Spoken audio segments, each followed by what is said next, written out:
잘 보내고 계시죠? 이렇게 긴 연휴는 또 처음인 것 같아요. 그렇죠? 6일씩이나. 그래서 일부는 또 이런 기회 없다고 해서 고향도 안 가고 해외로 가는 애들도 많다 뉴스를 보게 됩니다.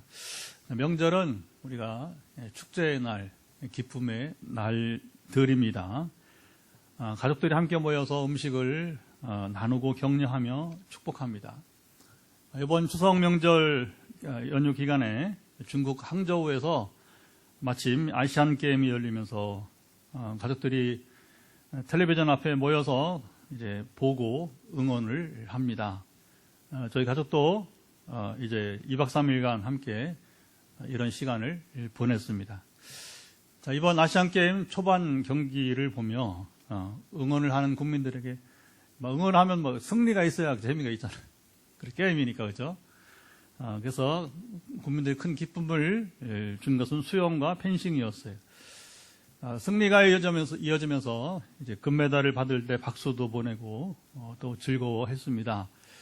최윤희, 박태환 이어서 수영 3관왕을 차지한 김우민 선수가 특별히 800m와 400m 결승 경기, 여기 아마 가장 명절 기간에 신났던 경기였습니다.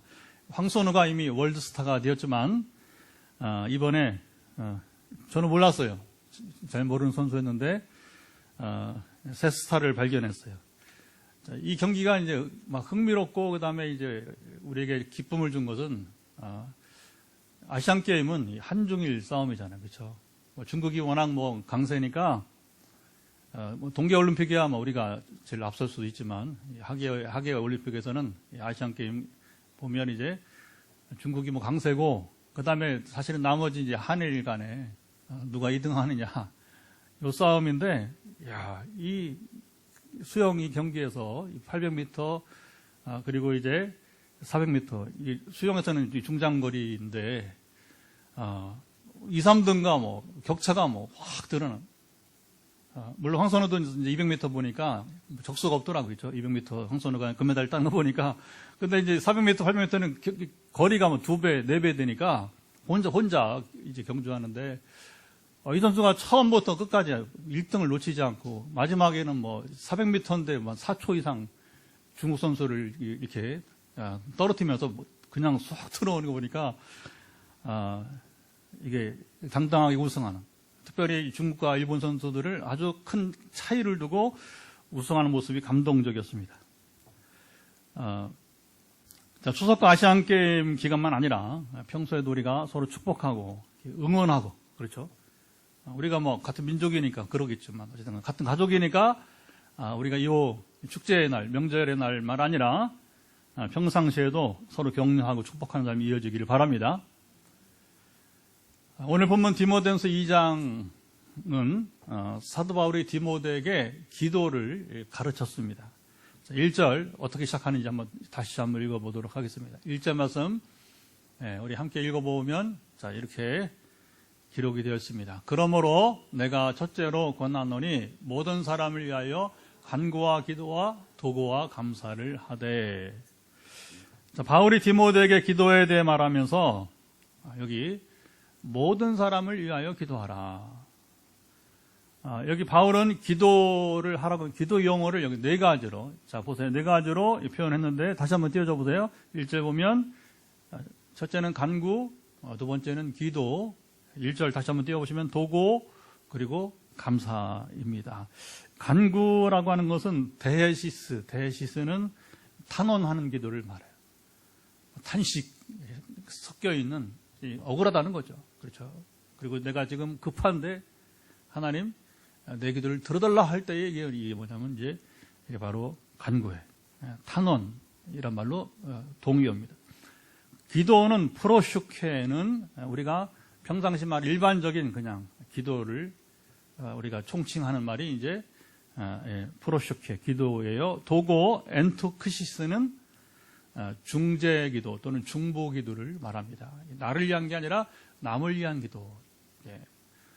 이걸 조금 더 신학적으로는 이견이 있어서 의견이 다르단 말입니다. 그래서 이제 보수 진영에서는 합동이나 고신에서는 유일한 중보자는 그리스도시기 때문에 우리가 하는 기도는 중보라 부르지 말고 도구라 하자. 이렇게 이제 번역을 이렇게 도구로 한 거예요. 중보를 하지 않은 이유는. 그러나 우리가 굳이 물론 우리 하나님과 이따 마찬가지로 하나님과 우리 사이 유일한 중보자는 그리스도시지만, 그러나 우리가 서로를 위해서 기도하는 걸 굳이 도구라고만 정할 필요는 없다고 봅니다. 어떤 이해상의 언어는 우리가 하나님 관계없습니다. 우리가 이해할 때에 그런 구분한 것뿐이기 때문에. 그리고 감사, 유카리스티아. 이제 이 말은 감사 그대로 이제 우리가 유카리스라는 게 원래 이게 이제 감사라고. 그래서 감사를 드리는 기도를 말하게 됩니다.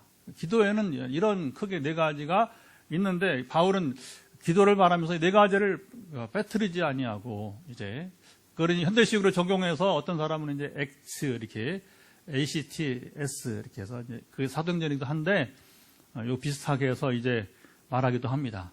예. 이게 크게 네 가지 기도를 요약하는 것으로 보면 정확한 것이죠. 사도 바울 자신이 기도의 사람이었고, 또 기도가 무엇인지 그가 가르쳤고 본을 보였습니다. 사도 바울은 자신만을 위해서 기도하지 않고요, 모든 사람을 위해서 기도하라고 디모데에게 말했어요. 자, 2절 보면, 자, 모든 사람 가운데 특별히 같이 읽어보죠. 임금들과 높은 지위에 있는 모든 사람을 위하여 하라. 이는 우리가 모든 경건과 단정함으로 고요하고 평안한 생활을 하려 함이라.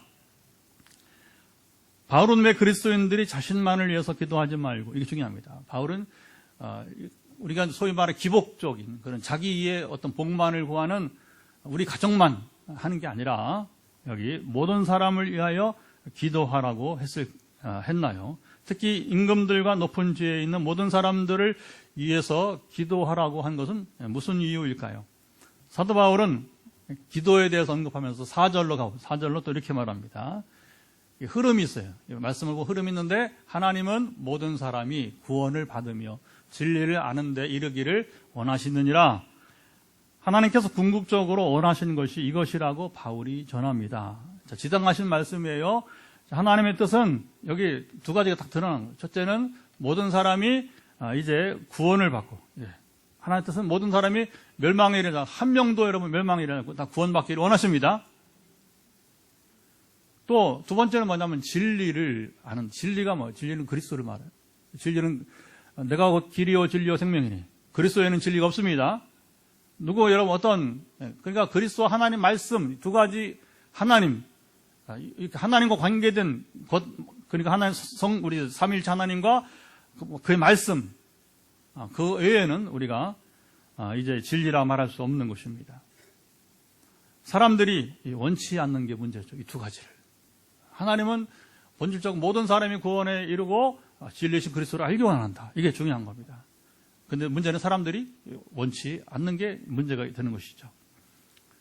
아담과 하와가 죄를 범했습니다. 왜? 그들 스스로 구원을 상실해버리고 말았어요. 왜 그렇습니까?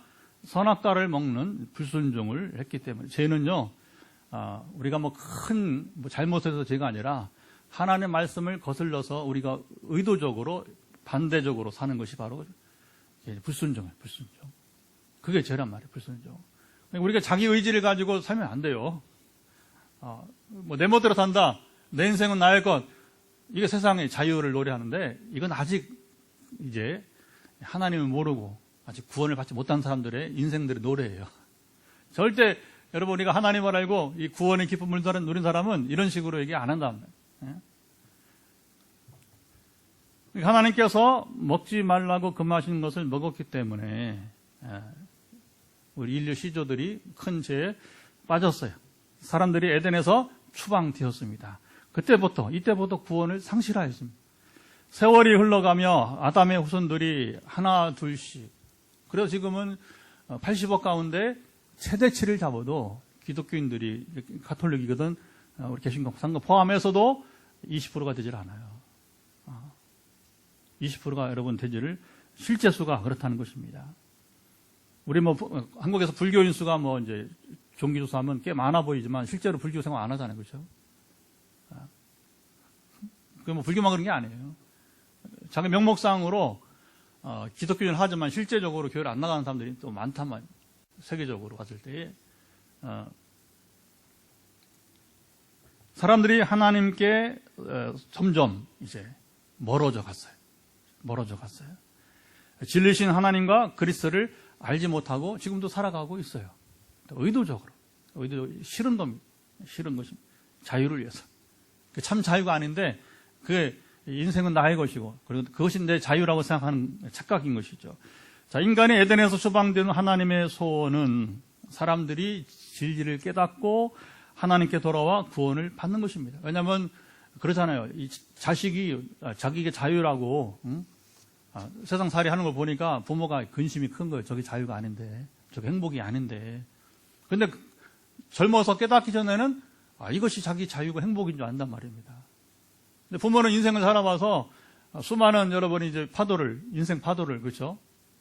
인생의 파도나 경험해 보니까 얘야 그거 아니야. 그러면서도 이미 성인이 되면 스스로 깨달아야 되니까 그 오랜 시간 우리는 기다릴 수밖에 없는 거예요. 저도 삼남매를 키우면서 이렇게 크게는 얘기합니다. 매주 기도 제목을, 기도 메시지를 여러 번에 보내는 것처럼 우리 자녀들에도 보내면서 그 다 우리 사이까지, 우리 가족톡에 6명, 세 자녀하고 사이까지 넷하고 우리 부부. 그래서 이제 보면 그건 또 봐요. 또 여러분 자녀 중에서도 우리에게 호착한 사람들은 또 제가 문자를 보내면 또 다행히도 아멘, 목사님 감사합니다. 긴세를 보내기도 하고. 그렇게 답만 해도 소망이 있다고 봅니다. 그 감사한 거예요.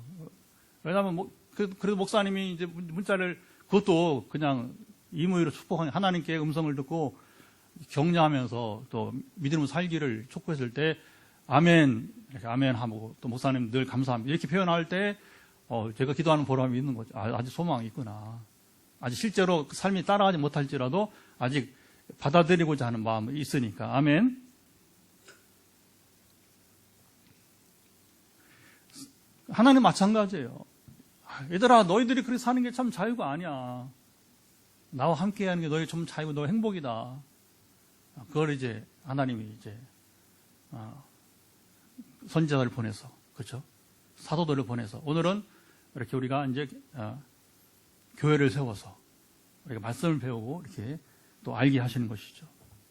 사도 바울은 하나님의 이러한 소원과 뜻을 말하면서 5절 또 한 절 더 읽어보겠습니다. 5절 이 얘기를 또 여기 나오는데 하나님은 한 분이시요 또 하나님과 사람 사이의 중보자도 한 분이시니 곧 사람이신 그리스도 예수라 선언했어요. 사도 바울은 하나님은 한 분이시다. 하나님과 사람 사이의 중보자도 몇 분? 한 분. 그분은 사람이 되신 그리스도 예수시다 전했어요. 바울은 기도를 말하며 여기 잡아서 기도를 말하는데 하나님의 소원과 그리고 더불어 중보자이신 예수님을 언급하고 있어요. 아까 말 흐름, 사람이 편지를 쓸 때 이 편지잖아요. 그냥 쓰는 게 아닙니다. 어떤 의도를 가지고 바울이 지금 이제 편지 흐름을 우리가 보면 바울이 기도, 하나님의 소원, 중보자 그리스도를 말하는 이 세 가지는 어떻게 연결되고 여러분 있습니까? 자, 이곳에서 세 가지를 연결해서 말하는 이 바울의 이 편지를 보내는 목적과 여러분 의미는 무엇일까요? 사도 바울은 당대 율법 최고 전문가였습니다. 요즘 말하면 뭐냐면 우리 최고의 우리 기독교 신학자라고 볼 수가 있습니다. 최고 지성이라고 볼 수 있습니다. 현존하는 세계 최고의 신학자는 독일의 위르겐 몰트만이 1961년부터 희망의 신학이라는 책을 쓴 다음에 몇 년이에요? 63년 동안 넘버원 안 놓쳐. 이렇게 귀하게 쓰임받는 여러분 사람들이 있단 말입니다. 말하자면 이 사도 바울은 당대의 위르겐 몰트만이에요. 평생 살면서 신학계의 최고봉을 하나님 여러분 이제 그런 사람들을 세워요. 가끔씩 이렇게 신학자로서 영적인 사람. 저는 그의 신학을 배우기도 했지만 그러나 또 최고 영적인 그런 말을 쓰면 그렇지만 최고 고봉에 있었던 한 목사님을 미국의 목사님을 2차례 며칠씩 만난 적이 있어요. 만나기 쉽지 않습니다. 하나님이 그런데 저를 쓰시려고 그분도 만나게 하신 것이죠. 여러분 그런 사람들 만나보는 여러분 참 의미가 있습니다. 하나님이 이제 이렇게 쓰시는구나. 그리고 나도 죽기까지 이 목사님처럼 쓰임 받아야지. 시간이 많이 걸리는 겁니다. 이제 그 어른은 40년을 쓰임받아 가셨어요. 40세까지는 아까 말대로 철들지 못한 인생으로 방탕하고 방랑하고, 그러나 40세부터 이제 돌아왔을 때까지 45년은 좀 멋지게 세계 최고의 그리스도로 살아가신 목사님이었습니다. 자, 바울은 율법 지식으로만 아니라 율법을 따라 사는 실천에서도 타의 추종을 불허했습니다. 자, 이렇게 살던 바울이 부활하신 예수님을, 이게 중요합니다. 그는 유대에 있을 때만 아니라 부활하신 예수님을 만남으로 한층 더 높은 차원의, 이게 좀 한층 더 높은 차원의 삶, 그게 뭐냐? 하나님의 나라 실제를 여러분 누리기 시작했어요. 그는 주님을 만나 변화된 후 구약 성경을 다시 읽으면서 복음이 무엇인지 제대로 이해하기 시작했어요. 자, 이런 그의 기초, 자 보세요. 사도 바울이 그렇게 성경을 다시, 옛날 성경은 이제 신약 없으니까 구약 성경을 읽으면서 거기서 복음을 발견한, 이게 뭐냐면 그 신학적 기초라고 하는 거예요. 여러분 성경 읽는다고 다 아는 거 아니잖아요. 그렇죠? 깨닫는 거 아니잖아요. 그렇죠? 근데 이게 바로 지식인이에요. 지성인. 하나님께서 바울을 예비하시고 때가 되어 부르셨어요. 왜냐하면 이것은, 이 작업은 베드로, 야고보, 요한으로 안 되는 거예요. 왜냐하면 베드로, 야고보, 요한 그동안 어부로서 살았지 이런 지식인이, 지성인이 안 했단 말입니다. 그들대로 쓰이는 요소가 있지만 바울과 같이 그들은 쓰임받을 수 없었어요. 바울이 초기 교회에서 복음이 무엇인지 명확하고 쉽게 정리해 주었습니다. 여러분, 우리 신약성경의 복음은 바울이 발견한 복음이에요, 사실은. 그것도 성경에 근거해서. 물론 베드로도 성령이 충만하니까 요엘서의 말씀을 이제 인용하면서, 그렇죠. 지금 오순절 성령 강림은 이런 것이다. 또 성령이 충만하게 해서 시편의 다윗이 그 노래하는 것이 바로 오늘 이제 그리스도의 부활을 말한다. 이렇게 하면서 이제 부분적으로는 그렇게 말하지만, 그러나 바울은 단지 성령의 조명에 의해서만 아니라 바울은 이미 배운 것들이었어요. 어릴 때부터 쭉 오랜 세월 배운 거예요. 그런데 배웠지만 그것이 그리스도의 빛 가운데, 조명이지, 조명. 그리스도의 조명, 성령의 조명 가운데 그가 발견하지 못했던 것들인데, 그런데 부활하신 주님 만나니까, 영으로 충만하니까 이제는 그 지식이 영과 하나가 돼서 말씀과 성령이 하나가 된 것입니다. 신학과 성령이 하나가 된 것입니다. 우리 교회 자랑거리는 그거 분명합니다. 지난번에 우리 두날개 우리 같이 하는 부산 김성호 목사님이, 제가 여기서 이제 우리 교회 소개하면서 인사말 할 때, 우리 교회는 말씀과 성령이 하나 된 교회고 신학과 성령이 하나 된 교회라고 하니까, 자기가 지금까지 두날개 이분이 개발자인데, 세상에 말씀과 성령이 하나 되면, 자기도 말하고 말했지만 신학과 성령이 하나 됨을 말한 목사는 처음 봤다고 하더라고요. 우리 교회 주신 하나님의 은혜입니다. 복입니다. 그건 제가 신학을 공부했기 때문에. 바울과 같이 최고의 지식인, 지성인. 그런데 거기에 성령이 임하시니까 이게 온전한 복음이 되는 것입니다. 그래서 이것을 해낼 수 있는 유일한 사도가 당시는 바울이었습니다. 사도 바울은 기도에 있어서 탁월했습니다. 그런 부활하신 예수님을 만나고 기도의 참맛을 누리기 시작했어요. 여러분, 이게 중요합니다. 이제 우리 기도를 알고 모르고 문제가 아니라, 물론 당연히 알아야죠. 지금 바울이 지식을 말한 것처럼. 그러나 기도에 대한 지식을 알면 무엇합니까? 내가 누려야죠. 내가 기도응답을 누려야 되죠. 내가 중보기도를 여러 번 이제 통해서 기도응답을 받아봐야 되는 것이죠. 하나님의 권능이 임하는 것을 우리가 경험해야 되는 것입니다. 그는 주님이 본을 보신 것처럼 기도를 열심히 하고 수많은 체험을 경험했어요. 성경에 나오니까 제가 굳이 이걸 바울의 기적 이야기를 말할 필요는 없습니다.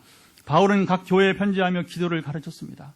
바울 서신에는 그래서 바울이 교회를 향한 기도가 나타나요.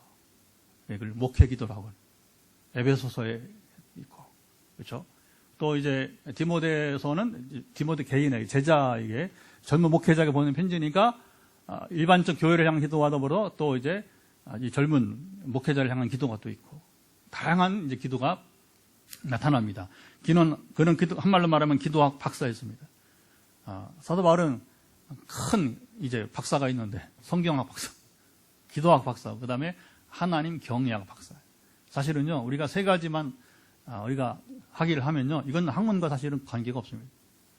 성경을 우리가 많이 하나 말씀에 여러분 박사가 되시기 바랍니다.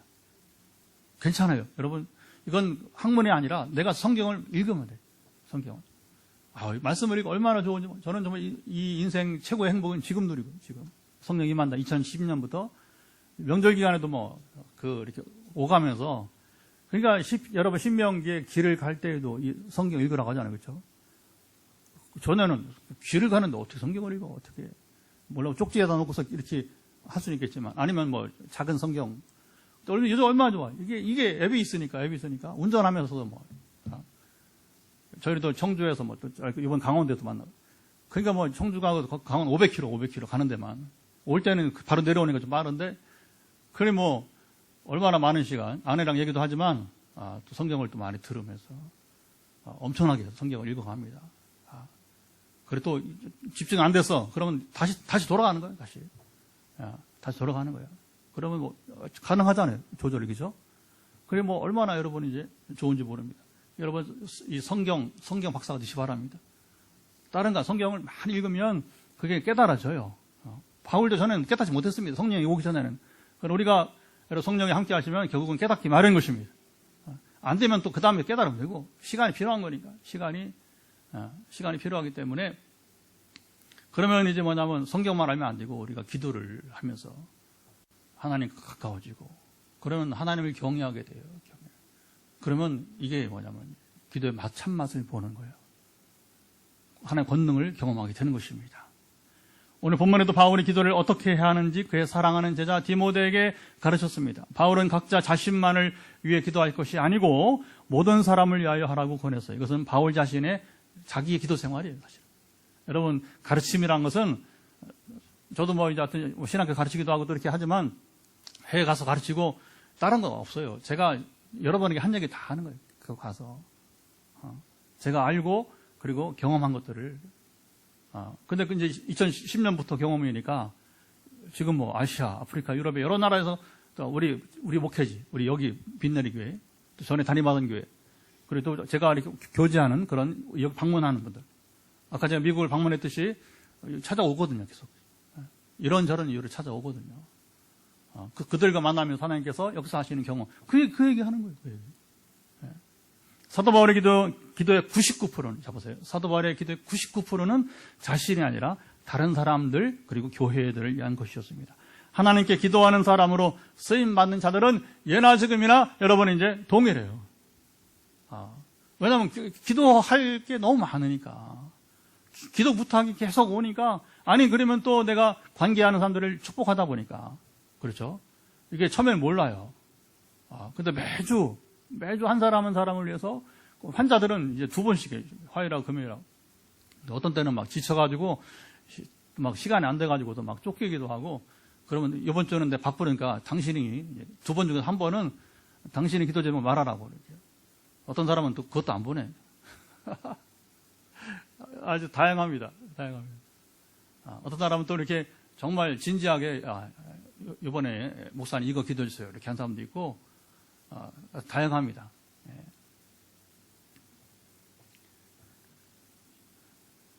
우리는 시간이 없어서 기도를 못할 뿐입니다. 죽어서 갈 나라, 여러분 이제 천국만 아니라 이 땅에서도, 이 땅에 하나님 나라를 세우고 그 나라를 확장해 가는데 전력을 다하는 사람은 기도를 중요하게 여깁니다. 이 일은 우리 힘으로 할 수 없기 때문에 그래요. 오직 하나님께서 친히 하신 일입니다. 교회를 세우고 전도를 하고 선교를 하고 성도를 섬기는 일 모두가 그렇습니다. 우리가 수고한다고 하지만 하나님께서 친히 일하시지 않으시면 우리는 아무것도 할 수 없어요. 우리는 아무것도 아니에요. 사실 우리의 여러분 일은 뭐예요? 사람을 변화시키는 거잖아요. 사람 안 변해요. 그래서 사람이 변하면 그 기적이라고 하는 거예요. 여러분 질병이 나는 것만 아니라 정말 가장 큰 기적은 사람이 변하는 게 가장 큰 기적인 줄 믿습니다. 이게 어려운 거예요. 이게 어려운 거. 하나님께서 우리를 통해서 일하게 하시도록 우리는 기도합니다. 이거죠. 초대교회 사도 바울 시대나 오늘 우리 시대에도 마찬가지예요. 이것을 예수님이 잘 하시고 저는 여러 차례 강조. 주님이 공생애 동안에 제자들의 가장 본을 보이시고 시간을 내서 하신 일이 바로 기도하는 시범을 보이신 거예요. 얘들아, 기도는 몸으로 시간을 채우는 것이다. 요즘도 우리 목회자 사회에서 이 얘기하면 반감을 가져요. 목사님, 시간이 중요합니까? 아직 기도를 안 하는 거예요. 죄송하지만 아직 기도의 참맛을 모르는 사람에게. 저는 지금까지 만난 성령의 사람 쉬고서 몸으로 시간을 채우는 기도를 부정한 사람 본 적 없어. 가짜요, 그거 가짜. 여러분, 기도 생각으로 하는 거 아니에요. 몸으로 하는 거예요. 예수님이 여러분 겟세마네 동산에 기도할 때 그게 바로 몸으로 하는 기도예요. 땀이 나잖아요, 땀이. 그게 얼마나 여러분이 이제 찐한지 땀이 피 같다고 하잖아요, 피 같다잖아요. 기도에 얼마나 몸으로 집중하면 생각으로 여러분 그거 기도 아니에요. 생각일 뿐이지. 기도는 하나님과 진지한 대화합니다. 소통인 것입니다. 세상이 얼마나 힘들어요. 그 힘든 일을 가지고 하나님께 여러분 대면하는데 어떻게 여러분 이렇게 그냥 그렇게 생각에 잠겨서만 글쎄 부자라 그런가요? 저는 모르겠어요. 다른 사람의 고통을 몰라서 그런가요? 그럴 수 있을 거예요. 그래서 어느 교회는 실제로 통성기도 못하게 하고 서울 소망교회 방언기도 못하고 그런 기도 할 바에는 저 올라가서 저기 빈방에 가서 하라고 이제 그런 교회 있어요, 여러분. 한국교회 얘기입니다, 지금 강남에. 배부르니까 우리는 소리 지르기 싫다. 우리는 그거 듣기 싫다. 우리는 즐거운 소리 듣고 싶다. 그것도 들어도 시원찮은데 왜 우는 소리 교회에서 하느냐 이거예요. 이게 교회예요. 교회 아닙니다, 여러분. 클럽이에요, 클럽. 그냥 그렇게 잘 사는 사람들이 모여서 유의하는 클럽이 교회가 그런 게 어딨어. 그리고 당신이 진짜 부담이 없어, 그렇게? 아니, 좀 돈 있다고 그렇게 염려가 없냐고, 진짜. 속으로 병들고, 여러분, 썩어 문드러진 인생을 살면서 그걸 못 보는 거예요. 겉으로 들어간 것 자랑하면서, 이제. 바울도 이것을 잘 알고 스스로 기도하고 교회들도 배우도록 가르쳤습니다. 이론과 실제, 여기 중요합니다. 바울은 기도를 가르칠 때 이론과 실제 모두를, 이게 참다운 가르침인 것이죠. 제가 한참 멀리 하나님께서 은혜를 주셔서 이렇게 가르치고 또 이렇게 부흥회도 하고 하니까 거기서 현지인 여러분 이제 그 신학 담당하는 디렉터라고 하죠. 이제 책임자들이 아는 거예요. 이 목사님 신학도 있지만 진짜 하나님 임하시는구나. 그러니까 뭐냐면 얼마 자꾸 이제 그런 표현을 맨 오브 갓 저한테 편지를 이렇게 대화할 때마다 하나님의 사람, 신 목사님 이렇게 부르는 거예요. 근데 그게요 처음에는 조금 부담스러워요. 이렇게 표현을 쓸 필요가 있는가 하면서도 그건 뭐 내가 강요한 게 아니고 하나님께서 그로 알게 한 것이니까 내가 바르게 사역을 했구나. 할렐루야. 그렇게도 자부심을 가져야 또 일을 하는 것입니다. 자, 임금들과 높은 지위에 있는 사람들을 기도해야 하는 것은 우리가 모든 경건과 단정함으로 고요하고 평안한 생활을 하려 함이라 여기 말했습니다. 우리가 사회, 정치, 경제 지도자들, 물론 우리 영적 지도도 마찬가지고 기도하라는 것은 조심해요. 그들을 의지하라는 말이 아니에요. 여러분 절대 교회가 정치인들 만나면 안 돼. 정치인들 기대면 안 됩니다, 여러분. 이제 그건 하나님의 이름을 욕되게 하는 거예요. 잘 들으세요. 핍박이 있어도 절대 만나면 안 됩니다. 하나님이 그들을 움직여 주시도록 기도해야 될 것입니다. 왜냐하면 그런 교회가 비굴해져요. 교회가 그들을 향해서 악을 행할 때에 그들이 악을 행하라고 하지 말할 수 없어요. 무당이 뒤에서도 당신 무당 떠나라고 말 못합니다. 왜? 먼저 기댔는데 뭐. 함부로 만나는 게 아니에요. 김장한 목사라든가 자기들 한국교 대표인 양 이렇게 하는 사람들이 있단 말입니다. 조심스러운 얘기지만 제가 보기에는 제가 하나님의 입장을 봤을 때는 그러면 안 돼. 그거 절대 그러면 안 돼. 그거 그럼 말 못하잖아. 만나긴 만나는데 당신 무당 떠나라고 말 못하잖아. 왜 그래요? 대통령 되기 전부터 만났잖아. 여기 무서운 겁니다. 여러분 세상이 우습게 보는 거예요. 우습게. 그들이 하나님께서 원하시는, 이게 중요합니다. 그러니까 지도자들이 하나님께서 원하시는 대로 살면 교회가 평안한 생활을 누리기 때문인 것입니다. 자, 예를 들은 겁니다. 우리가 지난번에 예레미야 29장에 보면 하나님이 이스라엘이 바벨론 생활에서 이게 징역살인, 지금 하나님이 징계를 받는 거니까 징계를 받지만 거기에서 이스라엘이 보존돼야 고향 땅에 와서 나라를 재건하니까 어떻게 합니까? 거기서 결혼을 시켜서 자녀를 낳고 번성해야 되는 거예요. 더 죽으면 안 되는 거예요. 이미 징계는 받았기 때문에, 받고 있기 때문에. 근데 뭐냐면 바벨론 제국의 평안을 위해서 기도하라는 거예요. 이후에는 또 페르시아 제국의 평안을 기도하라는 거예요. 왜? 그래 너희가 거기서 안전히 거하고 고향에 돌아온다는 것이죠. 여러분, 우리가 그런 겁니다. 우리가 사회, 정치, 경제 지도자들을 위해서 우리가 기도할 이유도 마찬가지예요. 그건 교회가 평안하도록 목적인 것입니다.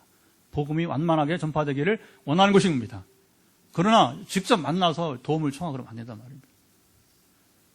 근데 법적인 부분에 있어서는 대화를 할 필요는 있어요. 우리가 지금 건축하고서 오수분담, 이게 오수하지, 오수. 이게 우리 이제 화장실 나가는 이런 거. 그러니까 건축한 다음에 이게 우리가 이제 그 건물이 갑자기 커졌으니까 이 분담금이 한 2천만 원 나왔어요. 2년 동안 못 내고 있어요. 낼 수가 없어. 2천만 원 돈이 어딨어. 그래서 이제 어떻게 하지 고민하다가 이제 시의원도 제가 이제 이렇게 전화를 해보고 우리 전에 왔던 또 이제 국회의원도 만나서 이렇게 얘기하면서 이걸 세금을 안 나겠다는 게 아니라 감면이 가능하네, 첫째. 이게 우리 현실에 안 맞지 않으니까. 두 번째는 뭐냐. 이게 그러면 이게 장기 좀 분담을 할 수 있도록 해달라, 이렇게. 법적인 얘기는 우리가 정당하게 대화를 해볼 수 있는 것이죠. 현실적으로. 그러나 우리가 이제 다른 면에서 만약에 정치인들을 의지하는 차원에서 만든다면 그건 좀 곤란하다고 하는 겁니다. 다만 하나님의 통치가 그들에게 임하기를 우리 소원하는 것입니다. 그래서 여러분 자 보세요.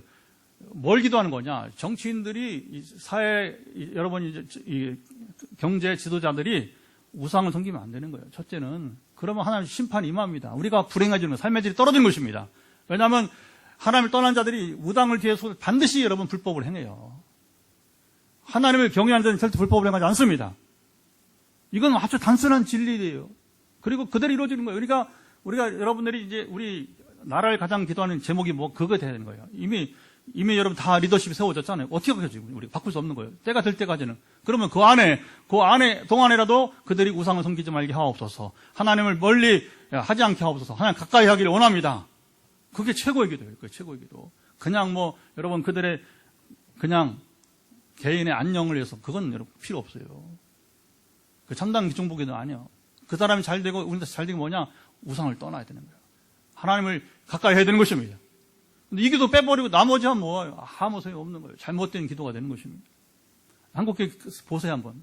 기도가 바르게 되고 있습니까? 양당 체제에서 각기 지지하는 그룹을 향해서 무한 신뢰를 보내고 그렇죠? 그러면 안 돼요. 잘못하는 것이고 그래서 그 잘못을 바로잡아가도록 기도하는 그들을 진짜 사랑하는 기도고 우리가 삶의 질을 높일 수 있는 유일한 길 아니겠습니까? 사도 바울은 기도를 말하며 하나님께서 원하시는 소망하시는 일이 두 가지가 있다고 밝혔어요. 모든 사람이 구원을 받고 진리, 성경 또는 복음을 아는 것이에요. 이것은 모든 사람들을 위해서 기도하되 구체적으로 그들이 구원을 받고 하나님을 알 수 있도록 기도하라는 것이에요. 세상에서 가장 가치 있고 수준 높은 여러분 기도입니다. 바울은 이런 기도를 하라고 권하며 여기서 하나님은 한 분이시고 그리고 하나님과 사람 사이의 중보자도 한 분이심을 말했습니다. 우리가 기도하면서 잊지 말아야 할 것은 바로 이 말씀인 것입니다. 하나님은 한 분이십니다. 세상에 다른 신은 없다는 말이에요. 다른 신들은 모두 우상에 불과해요. 사도 바울은 이 진리를 경험적으로 이제 알았습니다. 우리가 기도할 유일한 대상은 하나님 한 분이십니다. 그리고 우리의 기도는 마지막 예수 그리스도 주님의 이름으로 우리가 합니다. 이 말씀은 그리스도께서 하나님과 우리 사이에 유일한 가운데 계신 중보자이시고 그의 이름으로만 기도할 수 있음을 전해주었어요. 그리스도의 이름으로 우리 기도하는 것은 무엇입니까? 마치 여러분 서류에 최종 결제를 받는 것과 같아요.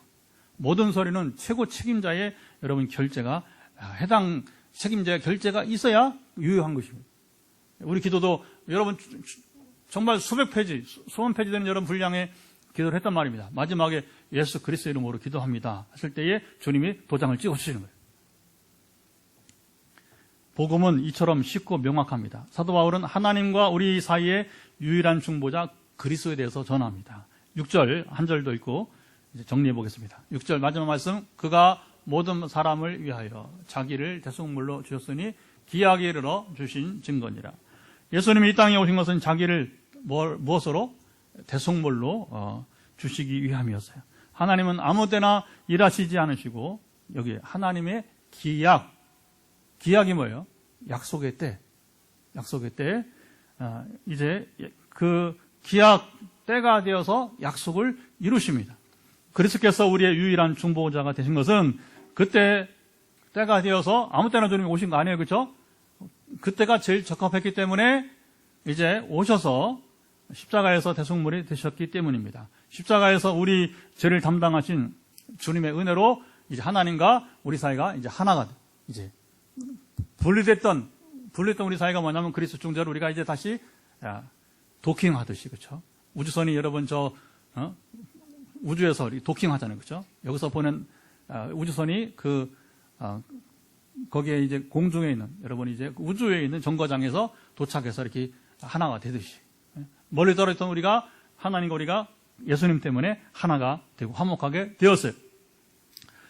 그리스도의 중재, 중보 없이는 우리가 기도도 할 수 없습니다. 우리가 기도할 때마다 주님의 크신 은혜에 감사하며 영광을 돌려야 됩니다. 얼마나 여러분 놀라운 은혜입니까? 추석 명절을 보내며 오늘은 우리가 기도에 대해서 나눕니다. 기도하되 모든 사람을 위하여 기도하라는 이 말씀을 쫓아서 우리가 서로 축복할 수 있길 바랍니다. 그래서 오늘 설교 제목이 서로 축복하자. 최고의 축복 기도는 믿지 않는 사람들이 구원을 받고 진리신 그리스도를 아는 것이. 어제 제가 포항에 온 지 21년 차인데 10년 전후 됐을까요? 10년여 만에 해병대 훈련병들 만나서 함께 예배를 드리고 우리 노예가 주관해서 주기적으로 가요. 그리고 어제는 또 이제 오천교회가 또 같이 후원을 해서 그냥 갈 수 없잖아요. 훈련병들 많잖아요, 그렇죠? 빵도 사줘야 되고 그렇게 하니까 비용이 들어가니까 이런 관계들이 좀 필요한 것입니다. 세례식 간 거예요. 그리고 세례 받은 아이들은 축복기도 이렇게 시간을 가졌습니다. 추석 연휴니까 이제 또 주말에 목사님들이 제일 회피하는, 제일 싫어하는 시간이죠. 그런데 이제 목사님들이 부족한데 저에게 이제 시간을 좀 내달라. 몇 주 전에 이제 부탁이 왔어요. 딱 전화 받는 순간에 우리 교회는 아시아, 아프리카, 유럽으로 이제 선교 순회 사역을 하는데 멀리 나라도 아니고 이제 같은 우리 포항에 있으면서 이 중요한 일을 절대 거절할 수 없는 것이죠. 너무 소중한 일이었습니다. 어제 제가 세례를 한 30여 명 준 거야, 30명. 그 다음에 세례 받은 아이들은 또 아직은 이제 더 생각해 보겠습니다 하는데 기도는 해달라고 또 빵 먹으러 왔는데 이게 이제 한 기수가 한 7, 8명 되는데 해병대 한 기수가 이번에 1200 몇 기래요, 이제. 그러니까 이제 교회 가자 하니까 우러 왔던 거예요, 이제. 되게 그런 거지, 뭐, 그렇죠. 군대 구성이 한 50% 이상이 이제 개신교. 나머지가 이제 불교나 천주교나 이제 이렇게 실제 그렇다는, 실제 다수가 통계상으로는 어떤지 모르지만 실제 이렇게 교회 오는 수는 종교생활 하는 사람들은 기독교가 제일 많습니다. 그래도 그 군대 어떤 하나의 표상으로 나타나는 거예요. 세례를 주고 축복 기도를 했습니다. 자, 목사님들 10명, 장로님 10명이 이제 한 명씩 조가 되어 장로님들은 성수를 들고, 그 다음에 목사님들은 이제 손에 물을 해서 머리에 이렇게 세례를 주게 되는 것이죠. 자, 훈련을 거의 마치고 각자 군 생활을 할 부대 배치까지 받은 이제 병사들이었습니다. 나이가 19세부터 21세. 우리 나이로. 진짜 어떤 애들은 고등학교 졸업하자마자 오는 경우도 있고, 그리고 해병대는 이게 육군이나 공군 자원하는 이게 뭐냐면 이제 모병이 아니기 때문에 자원. 그러니까 급하게 군대는 가고 싶은 사람들이 온다네. 그래서 나이 많은 사람도 힘들기도 하고, 보통 22세 이상은 거의 안 온대요. 최대가 21살. 가장 팔팔할 때거든요. 가장 힘쓸 때인데, 저도 훈련병 생활과 자대 배치를 받는 과정을 겪어보았지만 가장 긴장감이 있을 때입니다. 청년들의 마음이 그냥 멋대로 살다가 군대 오니까 머리는 거의 빡빡 밀고 갈급하고 두려움이 있을 때, 이때 복음이 전파가 잘 되는 것입니다. 그리 오는 거죠. 세상 같으면 청년들이 여러분 안 와요. 올 일이 없습니다. 제 평생에 울면서 주일 예배 교회를 향해서 간 것은 논산훈련소에서 1986년 저는 대학을 졸업하고 왔어요. 신학대학원을 입학해놓고 늦게 갔어요. 그때 훈련병 때가 처음이자 마지막이었던 것 같아요. 교회를 가면서 눈물을 흘려요. 그건 누가 뭐라고 해도 말하지 않아도 가는 애들이 다 그냥 이제 군대 막사에서 훈련 그쪽 막사에서 이제 교회를 향해 논산훈련소 굉장히 큰 교회거든요. 수천 명 들어가는 교회니까 그러니까 교회가 보이니까 누가 말하지 않아도 다 어린애처럼 왕왕 오는 거예요. 그게 참 지금도 보면 얼마나 힘들었으면 그때 고생 한번 안 하다가 한 4주간 그때 이제 여기 해병대 6주에 그것도 한 주가 줄어서 7주였는데 여기는 뭐 정말 곱빼기로 여기 힘든 그런 훈련을 하는 것 같아요. 어제 세례를 주고 축복 기도를 하면서 제가 이제 그러죠. 이제 이렇게 짧은 시간 계속 밀려오니까 가장 짧은 시간 안에 이제 자대 가서 교회를 다니며 하나님 누구신지 배워라. 그리고 믿음이 자라가도록 축복도 하고 그다음에 뭐 길게 못해요. 짧게 핵심만 하는 거니까 병사들에게 권하게 되었습니다. 자, 모든 사람들을 위해 기도하되 여기 임금들과 높은 지위에 있는 자들을 위해 기도하라는 말씀과 같이 우리도 매일 기도할 수 있기를 바랍니다. 정치적 지지를 떠나서 이미 지도자로 세움받은 이들을 위해서 우리가 축복해야 해요. 지도자들이 하나님을 경외하고 정의와 공의를 행하도록 기도할 수 있길 바랍니다. 아까 말했지만 지도자 개인의 안녕과 평안이 아니라 그들이 지도자다운 삶을 살아서 그 다음에 우리나라 삶의 질이 높아지도록 기도하라는 것입니다. 그래서 그러면 뭐냐? 지도자도 우리가 추앙하고 존경하고 세계에 나가서 부끄럽지 않는 지도자가 되는 거예요. 현재 지도자들이 그런가? 여러분들이 답하시면 되겠죠. 당당하십니까? 자랑하고 싶습니까? 이게 과제예요. 이게 정말 과제가 되는 것입니다. 이렇게 해서 우리나라가 하나님을 더 경외하는 나라가 되도록 교회 지도자들이 타락해서 벗어나 본을 보이며 소금과 빛이 되도록 다 같이 일어나 찬양하면서 우리 기도할 때 하나님께서 응답 주시기를 축복합니다. 오늘 찬양은 우리 보좌 앞에 모였네.